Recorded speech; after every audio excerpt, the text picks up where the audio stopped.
ভারতীয় জনতা পার্টির রাজ্য সভাপতি হিসেবে বৃহস্পতিবার দায়িত্ব নিলেন শ্রমিক ভট্টাচার্য। বৃহস্পতিবার কলকাতার সায়েন্স সিটিতে বিজেপির তরফে আয়োজিত রাজ্য সভাপতি নির্বাচন ও অভিনন্দন সমারোহ নামে এক অনুষ্ঠানে তার হাতে বঙ্গ বিজেপির ব্যাটন তুলে দেন দলের সাংসদ তথা প্রাক্তন কেন্দ্রীয় মন্ত্রী রবিশঙ্কর প্রসাদ। তার হাতে একটি সার্টিফিকেট তুলে দেওয়া হয়। গত মঙ্গলবার বঙ্গ বিজেপির তরফে বিজ্ঞপ্তি জারি করে সভাপতি নির্বাচনের ঘোষণা করা হয়। বুধবার ছিল মনোনয়ন পর্ব। সেই পর্ব মিটতেই স্পষ্ট হয়ে যায় যে বিজেপিতে সুকান্ত মজুমদারের উত্তরসূরি হতে চলেছেন রাজ্যসভার সাংসদ শ্রমিক ভট্টাচার্য।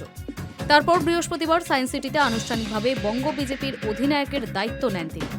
অনুষ্ঠানে উপস্থিত ছিলেন এই রাজ্যে বিজেপির রাজ্য সভাপতি নির্বাচনের মুখ্য নির্বাচনী আধিকারিক তথা প্রাক্তন কেন্দ্রীয় মন্ত্রী রবিশঙ্কর প্রসাদ, কেন্দ্রীয় প্রতিমন্ত্রী তথা প্রাক্তন রাজ্য সভাপতি সুকান্ত মজুমদার, বিরোধী দলনেতা শুভেন্দু অধিকারী, প্রাক্তন রাজ্য সভাপতি রাহুল সিনহা, প্রাক্তন রাজ্য সভাপতি অসীম ঘোষ সহ আরও অনেকে।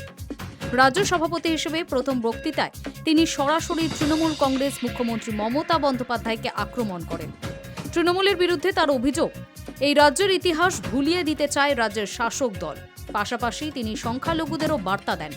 তিনি জানান, সংখ্যালঘুদের বিরুদ্ধে বিজেপি নয়, বিজেপি চায় সংখ্যালঘু যুবকদের হাত থেকে পাথর তলোয়ার কেড়ে নিয়ে বই তুলে দিতে। পথে নামুন, তৃণমূলকে সরান, তৃণমূলের বিসর্জন দিন। 2026-এর নির্বাচন তৃণমূলের বিসর্জন। তাকিয়ে দেখুন বাংলাদেশের দিকে।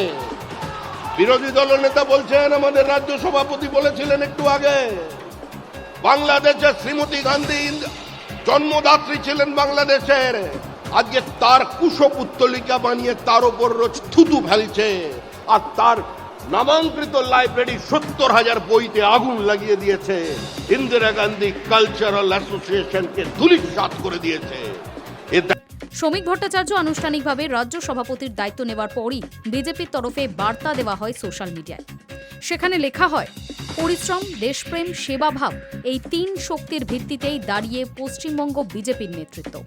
আর তার ওপর ভর করেই বিজেপির নবনির্বাচিত সভাপতি হলেন রাজ্যসভার সাংসদ শ্রমিক ভট্টাচার্য। বিজেপির তরফে অভিনন্দন দেওয়া হয় সমস্ত আশাবাদী পশ্চিমবঙ্গকে। একই সঙ্গে শ্রমিককে নিয়ে একটি ভিডিও পোস্টও করা হয়েছে রাজ্য বিজেপির তরফে। Hi news network.